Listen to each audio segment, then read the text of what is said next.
I'm pretty excited to introduce to you Laverne Booth. She grew up in rural Alberta and started community organizing at age 14. So as the social convener of the Students' Council, she staged a strike when the school board fired a favorite principal. Now, 50 years later, she's still passionate about individuals and communities taking their future into their own hands. So after completing an education degree at the U of A, Laverne applied to work with CUSO and ended up in Peru organizing women's groups and then taking a master's degree in educational planning. So in the winter of 2005, Laverne and a friend drove through a blizzard to hear John McKnight speak in Clearwater, BC. Because who else do we drive through a blizzard for, right? She fell in love with asset-based community development as it reflected the popular education approach that she had learned and practiced in Peru. From then on, she's been working in rural communities in the Kootenays of BC, encouraging them to count their blessings, engage the citizens, and to co-create a bright future. So I'm just so delighted that you have joined us today, Laverne, and I will turn it over to you. Thank you. Hi, thanks so much. I can't see my own face on here, and I can't see other people's faces, so I'm just curious about that. If there's an easy fix for that, I would appreciate that. But so good to hear from everybody. What a diverse group. I love, and when I heard Greenwood, my ears picked up because we've got a little community close by where I live in BC named Greenwood. But I realize it's Greenwood, Ontario. And how fortunate some of you are to be on this call together and to be working together. And I notice in Memphis, in Ontario, in the health unit, and in Greenwood, that's a blessing to have other people sharing the same kind of focus. So yes, I'm assuming that people have read the case study, and I wondered if right off the top, if there's any questions, burning questions that you'd like to get out right now, so that as I go through my presentation, I might be able to focus on your interests a little bit more. So just, is there anybody that's got a question right off the top? I did not get to see the case study. I just found out about the call yesterday. So okay, Deb, that's Deb calling. It's interesting because we share quite a situation here with, like you said, you have 700 residents on the island, and that's the level that we're at out here. We've got 10 little communities along a lake, and 300 is about the most population of any one of those communities. So first of all, thanks Heather and the Tamarack team for allowing me to come and talk about this. It's a big passion of mine. So the east shore of Kootenay Lake in the middle of BC, and our process was between March 2017 and December 2018, but we started quite a ways before the activity started, and we're still feeling the impact of it even after like we're now a year later, almost in 2019, and I'll talk a little bit about that later. So where are we? We're Nelson, BC is about 8 hours to Vancouver and 8 hours to Calgary. So you can see on the map here from Nelson's, I picked up, it's fairly well-known center that attracts a lot of alternative type of people. And if you drive up from Nelson, you get to Balfour, and then you've got the longest free ferry ride in the world, is what they call it. Go over to Kootenay Bay. And then our area there from Ryandale down to Windle, right along the lake there, is a regional district of Central Kootenay. We're Area A. We have no municipalities in that area, so that sets up its own circumstances there. Very little political representation. We have one regional district member, elected official. So next slide, please. Okay, so yes, oh, look at that. There's a 3-minute little video here, and I wondered if, I think we have time to share this. It will just give you a real sense of what the area is like. So I'm going to press on here and see what happens. That's awesome. You guys got that set up. Yay, technology.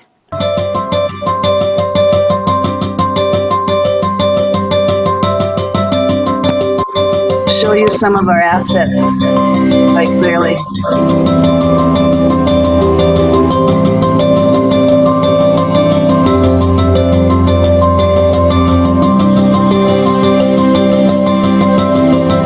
There's a ferry, Kootenay Lake Ferry. It's a lighthouse, historic lighthouse.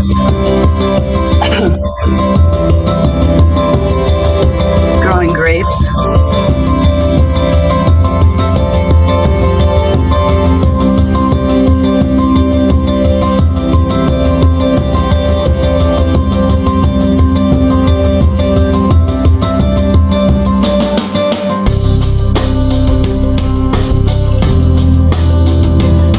Of outdoor recreational opportunities.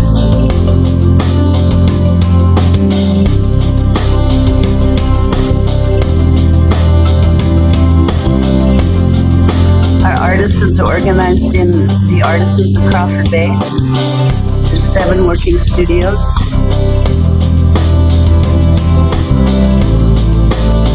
Broom shop.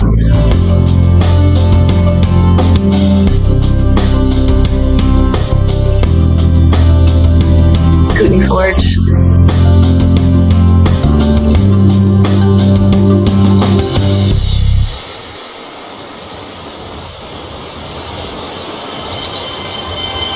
Beautiful, pristine environment.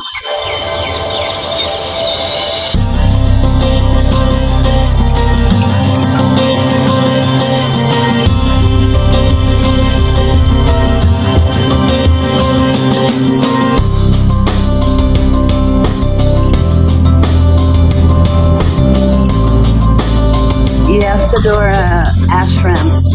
Yasadora Ashram, our Starbelly Jam Festival.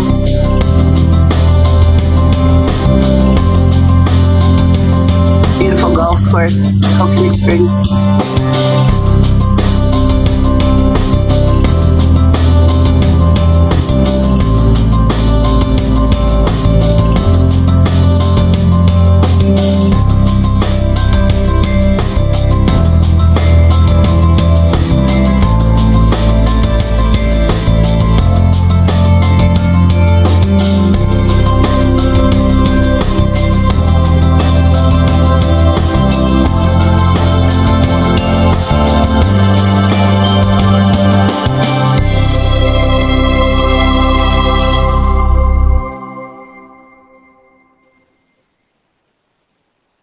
So this is a local youth photographer and a local musician that did that. So thank you, Tamarack, for setting that up.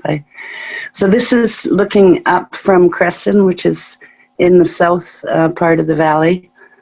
Creston's a place where it has attracted a lot of young people in the recent future, and we've got a whole food industry happening there. It's just beautiful. You can get organic everything right here. Next slide. So the issue that got noticed by our Economic Development Commission, which is a group of citizens that advise our regional director on economic issues, notice that in a healthy, I wish I could have a finger here, but in a healthier population, you've got more young people. Right? So our population we have a lot of elderly people and very few middle-aged people. So starting at age 20, you can see, and going up to about 55, it's usually broader there in a healthier population. Next slide, please. So the Economic Development Commission started into this process. They set up a community team, a community planning team, and this shows here the chairperson is Debbie Johnson of the EDC, and they it's important to have they're like our backbone organization. So they're the ones that sort of oversaw the process and ensured that we had the resources and are doing the follow-up. And for me, that was really important, that the follow-up, because you plant seeds in a process like this, and the seeds begin to sprout, and it's really good to be noticing what's going on. Excuse me, my throat's a little bad. Next slide. So the first thing that our planning team did was to find out who the connectors are. So there are 10 little community groupings. They're almost like neighborhoods along the lake. So this woman, Wendy, who you see at the table there, she is just a natural connector in her community. She's from the community of Riondale. It's a nice, quiet little village. And she's a person who, for example, she was invited to sit on the EDC once, and she goes, "Oh, I'd love to. I love talking about this economic stuff, but no," she said, I've got 3 elderly people that I'm visiting all the time. I just can't do that." So she's the kind of person absolutely committed to her community. So I approached her. We talked about who were the other connectors in the community, and we arranged a kitchen table meeting in her restaurant. And we had about 12 people representing, as it says in the case study, representing, longtime residents, newcomers, youth, young families, recently retired people, and, got a collection of diverse people together, had a great conversation about starting out with, what they value, what they love about this place. And then, how can we start to attract people? We have this population problem. We show them the graph. What can we do about this? We want to keep our residents here, and we want to attract new residents. So then when we did the next step, which was to have the community meetings, here it shows here at our school, then she agreed to be a table convener, and that's where we had a larger conversation. And because she'd gotten so many people out, such good people out in Riondale for the kitchen table meetings, a large percentage of those people came out to the larger events that we did, some months later. Okay, so next slide. So individuals, each with a gift or talent. This fellow here, John is his name. He was a psychiatrist. Him and his wife have moved to the area maybe 10 or 15 years ago. Well, he's a clown. Like, he actually, when we have our music festival once a year, he dresses up as a clown and goes out and entertains people. So here he is clowning around in the meeting here. But this is the character that he is. All that event here that in March, every time he got a chance to talk, what he said was, "What should we do about the ferry?" He kept bringing up the topic. Anyway, he's just a character. So here we have, communities full of characters like this, that it's very rich to bring them together, and the relationships being built here as they talk about important things in the community are really important into the future. And I wanted to point out at the back of the slide, it said Crawford Bay School Business Ideas. So we had sort of a concurrent little project going on where I worked with a teacher who was doing a planning program with junior high and high school kids. So we went out and visited the small little businesses, diversity of businesses, car mechanic, a hotel, some of the artisans. And the kids had prepared some questions, and then they talked some questions and, met the business owners and talked to them. And then they went back to the school and came up with, what business idea would I be interested in developing here? So the teacher had them do a visual representation of them, and here they are. The students were actually there. The participants in this event could talk to them, ask some questions, and so this is one of the ways that we got the youth out to the event and also to participate. And also because the message that we try and give youth in our little rural areas is, go away. That you've been brought up in this very small place. Like Deb was saying, sometimes we've got 3 people that graduate or 1 person graduating at a time, very small classes. So encourage kids to go away, get skills, get experience, but come back. We want you to come back. We celebrate when they come back. And so this was an attempt to, get that message out to them. Next slide.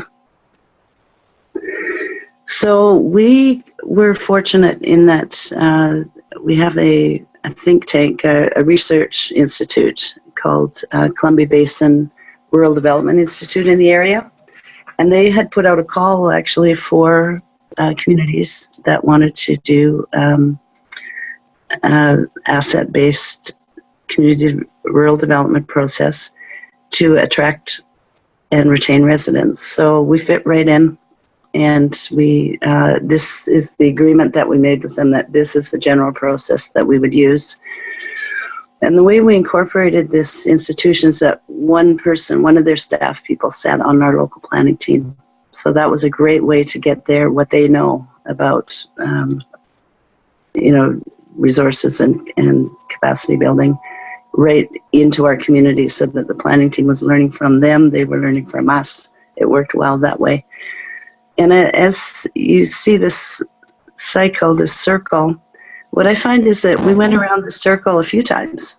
It wasn't just once. And the thing that's missing there is thinking time, because our planning team, we'd go out and gather some information, and then we'd process it, and then we would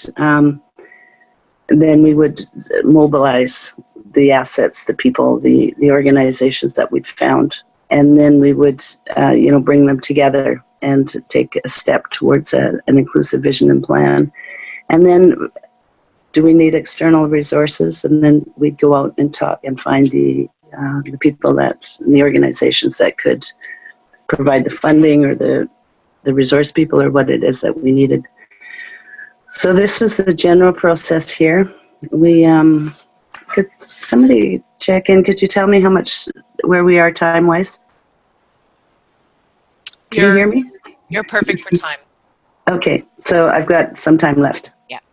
Okay, good. So their planning team got set up, and the first thing that we noticed was that there were a few listings of assets around, but we had nothing that was overall the whole area. Like the little village of Ryandale had its own set.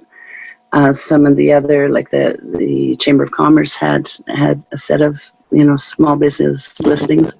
So we wanted to put it all together, and we were very fortunate that we were able to get a student who worked over a summer, again with our planning team, worked over the summer and got put together. It was something like 450 businesses, organizations, services, and then we got to do an in-depth study of like our community halls and some of our community buildings that we look after as a community. And then from that, as I said, the planning team then noticed that we wanted a place to host all of this information that we had gathered, and we thought we could work with existing maps but each of the institutions that had their maps each had their own needs that they were meeting through their website. So we ended up having to develop our own, and that led to, it's called eastshore.life.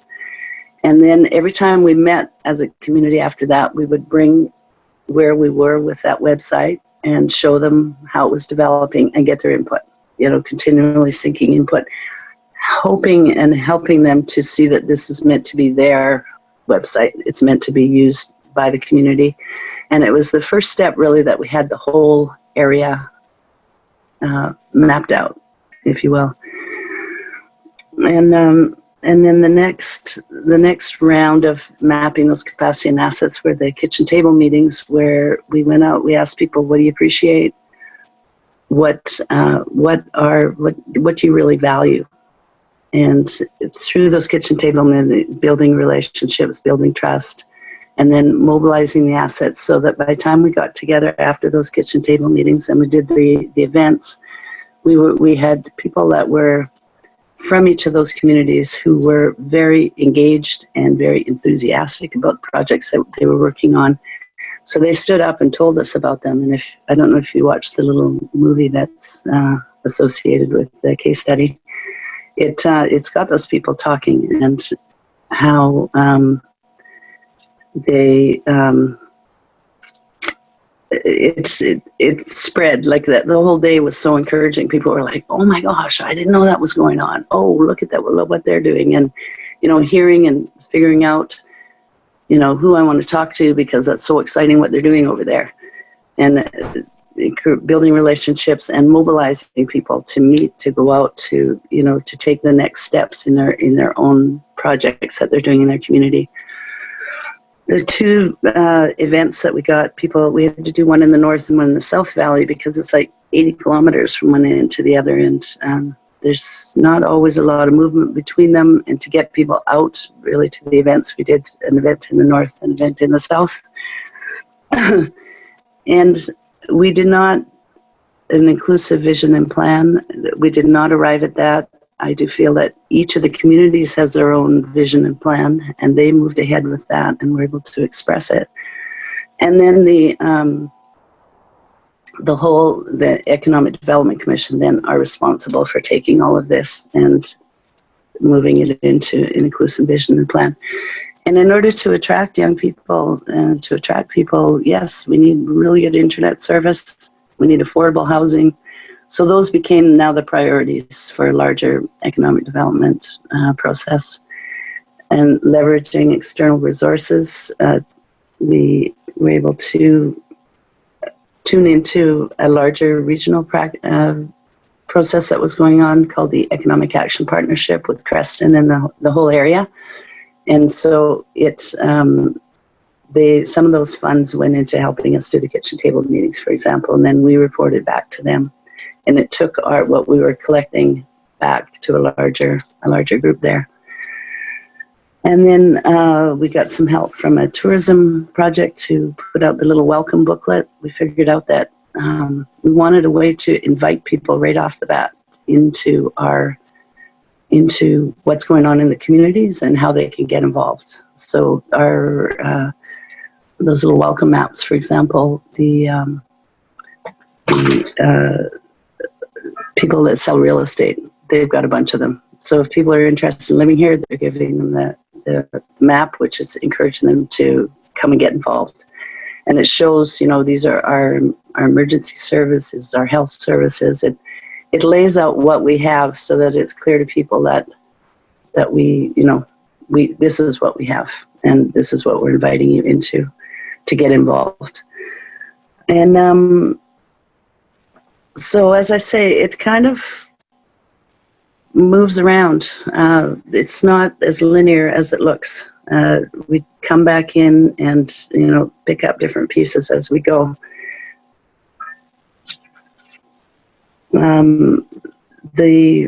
It wasn't everybody, like when we did the kitchen table meetings, not all of those people ended up coming out to the larger events, but probably a third of them did. So that's great. That's, building up capacity, because they're going from one conversation into a bit of a deeper conversation, a bit of a wider conversation, and we're wanting to build up their capacity to really participate with knowledge with what's going on in the area, and to, get involved, continue to get involved each time with a little bit more relationships, a little bit more understanding, right, of the larger issues. And there's so much to say. I'm not, anyway, I think I'll leave it at that with the process and how that all worked. And as I said, a process like this, you're building the relationship, you're sowing seeds basically all over the place. And could you go to the next slide, please? And what we found in a way was that who was really interested in bringing all the communities together was really the Economic Development Commission, because they are responsible for the whole area. So they needed the communities to come together. But it's not a natural fit, because each community is looking after itself. They're all busy, all the organizations are. And we do have organizations that are regional organizations that are looking after, like the waterways, the creeks and streams, stream keepers. But you know, naturally each person really is more concerned really with their local project, their local, you know, community and what's going on there. But there are issues that where the whole area does come together. And the ferry issue is one of those. We're all impacted by this, so it becomes like a regional issue. So there you see, this is Kootenay Bay, which is our side of the ferry, with the ferry terminal there. And there's actually two ferry issues. They want to move the ferry landing on the other side. And now that's a really long history, and I'm not going to get into it now, but that's we're looking for a ferry solution in that way. But more recently, the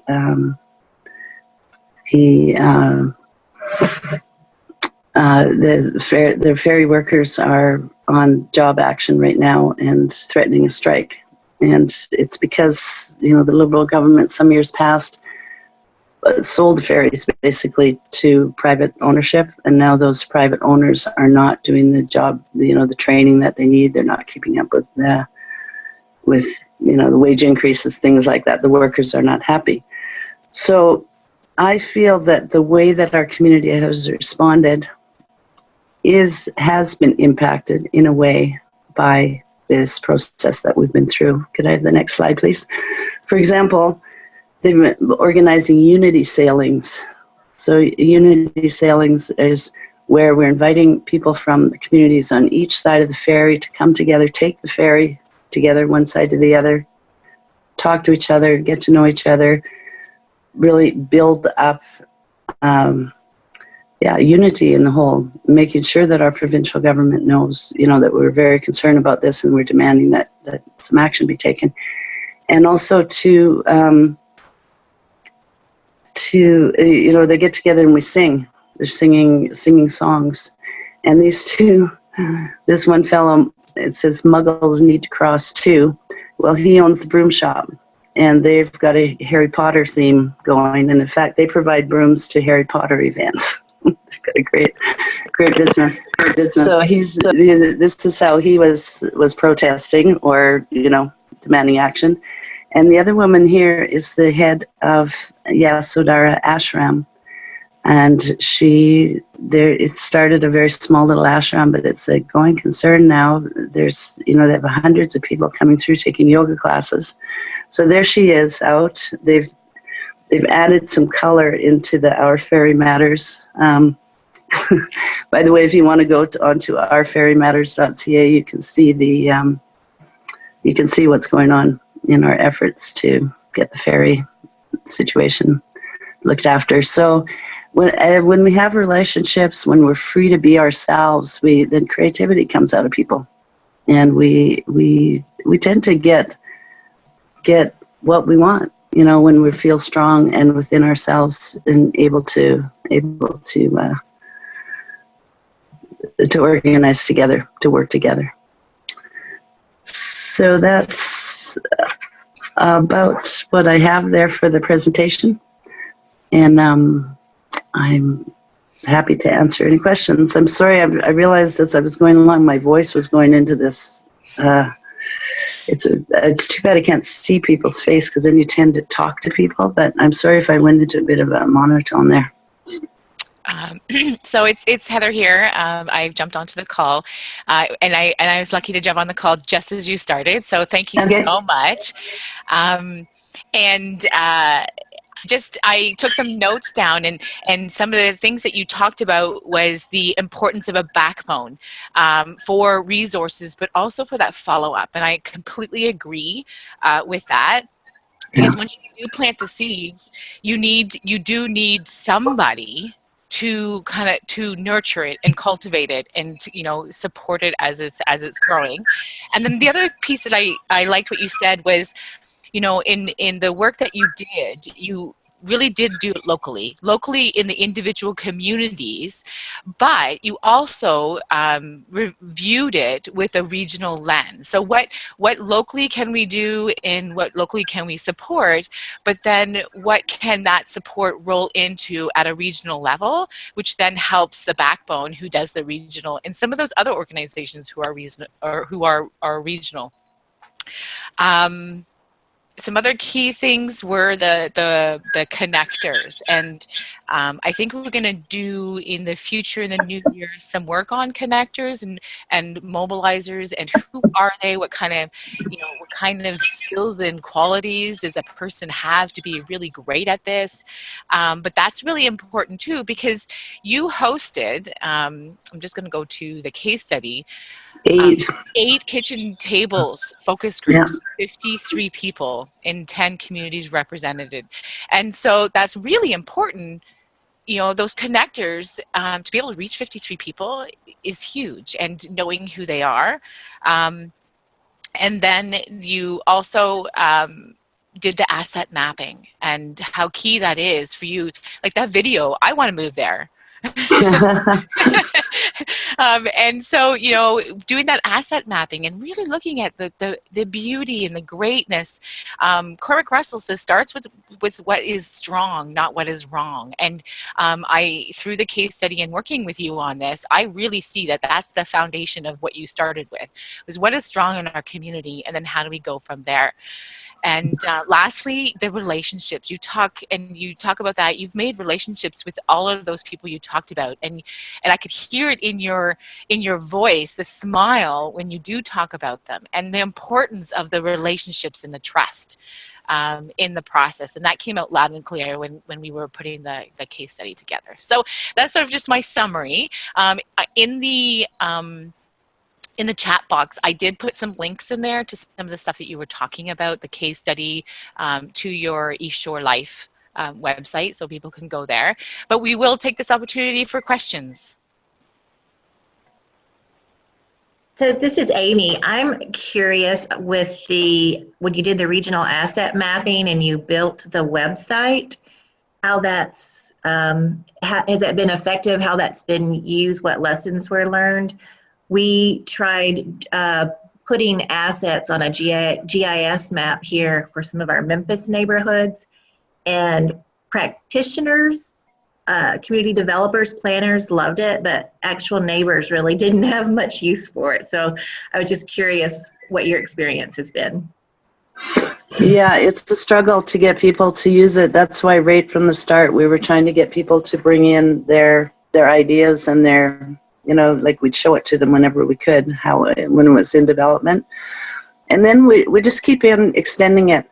So it started out just a map, then now there's a newsletter, just a monthly newsletter, and people sign up for the newsletter. And then when we publish the little welcome booklet, now if you go to that website, the first thing that pops up is that you can get a digital copy of this welcome map if you sign up for the newsletter. So, we're finding ways to get people to sign up to the newsletter. And then there's a blog on there. So, encouraging other people besides our practitioners to be writing those blogs.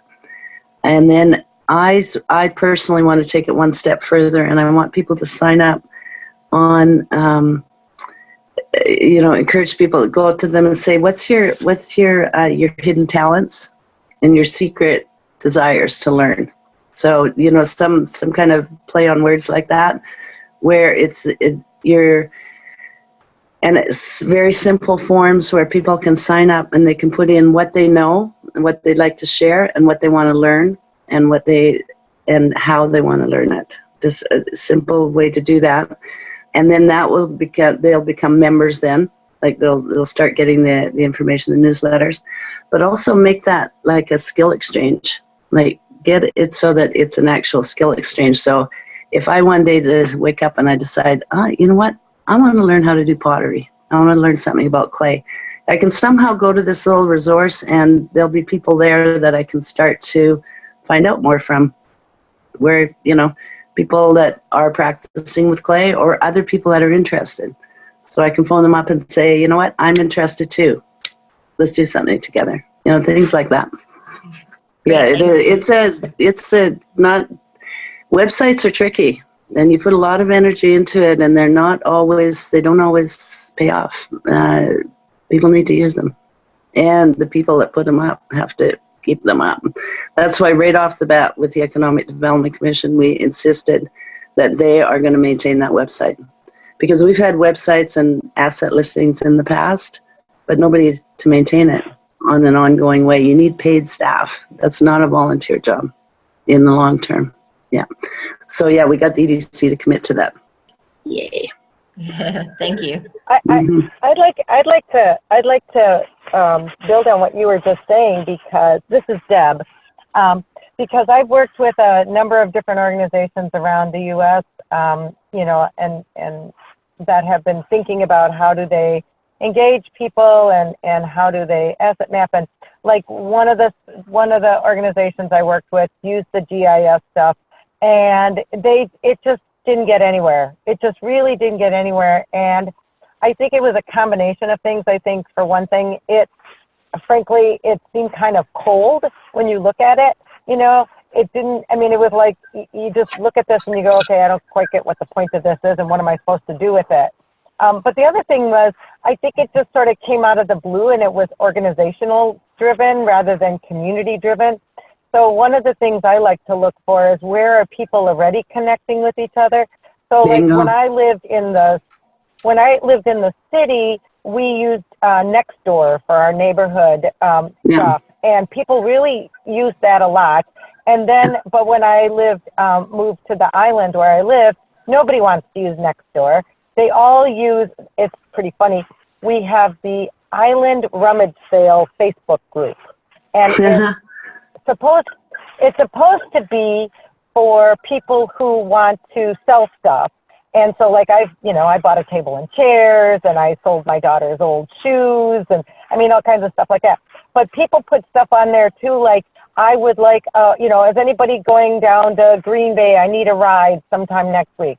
Or does anybody know anyone that does painting? You know, I'm looking for a painter, or I'm trying to learn such and such. So people throw other things on there all the time, which is really interesting to me. You know, I hadn't seen that. You know, I thought it was just going to be buy and sell kind of stuff. And then the last thing I wanted to mention is the kind of exchange stuff. I don't know if you're familiar with time banking, but time banks have an online, structure for doing, exchange of skills and talents. Yeah, Time Bank is awesome, and there have been a few experiments with it around here. I don't know. There's a bunch of people I need to convince about this skill bank. They're not convinced yet, and we may well go with Time Bank because it is already set up and ready to go. I think anytime like the online stuff needs to be met with face-to-face get-togethers. It's just not enough. Like it doesn't build real relationships, if it's only online. And I find that funny what you're saying about the rummage sale, because we often do what's been already done.